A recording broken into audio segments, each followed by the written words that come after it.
10টা দিন কেমন করে কাটাবো?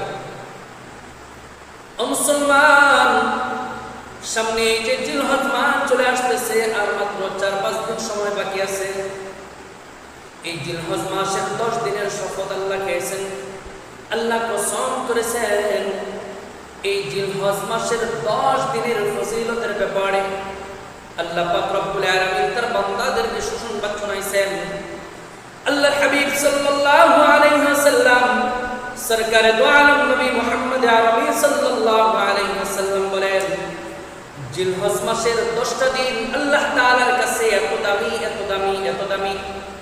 এই দিনগুলোর মধ্যে যদি আল্লাহ তাআলার কোন বান্দা রব্বে কারীম কাবার মালিকের গোলামির সাথে সাথে নফল ইবাদতের মাধ্যমে যদি তার মর্তবা বাড়াইতে চায়, বুলন্দ করতে চায়, তার নিজের জিন্দেগিটাকে যদি ইবাদতের সওয়াব দিয়া পরিপূর্ণ করতে চায়, তাহলে যেন ওই মানুষটা জিলহজ মাসের 10টা দিনকে নিয়ামত মনে করে, গনিমত মনে করে, কদর করে এই 10 দিনের আমল করে।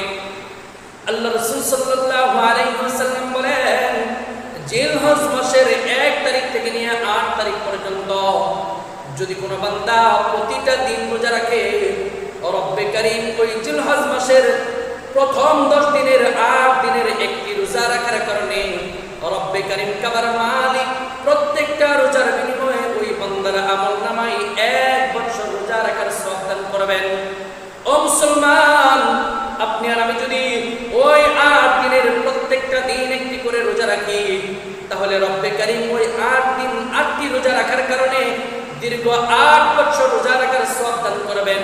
কেননা এক রোজার বিনিময়ে যদি 1 বছরের সওয়াব হয়, তাহলে নিঃসন্দেহে তো 8 রোজায় 8 বছরের সওয়াব হয়। শুধু তাই নয়, যদি ওই 8টি রাত্রিতে বান্দা ইবাদত করে, আল্লাহ পাক রব্বুল আলামিনের পয়গম্বর বলেন, ওই 8 রাত্র ইবাদত করার কারণে প্রত্যেকটা রাত্রের ইবাদতের বদৌলতে আল্লাহ পাক রব্বুল আলামিন তার বান্দার আমলনামায় লাইলাতুল কদরের রাত্রিতে রাত্র জাগরণ করিয়া ইবাদত করলে যেই পরিমাণ সওয়াব হয়, ওই বান্দার আমলনামায় মুহররম প্রত্যেকটা রাত্রের বিনিময়ে একটি করে লাইলাতুল কদর রাত্রের সওয়াব দান করবেন। তাহলে কি বুঝলেন? লাইলাতুল কদর পাওয়া কি সহজ বিষয়? না না, প্রতি 1 বছরে একটা লাইলাতুল কদর পাওয়া যায়।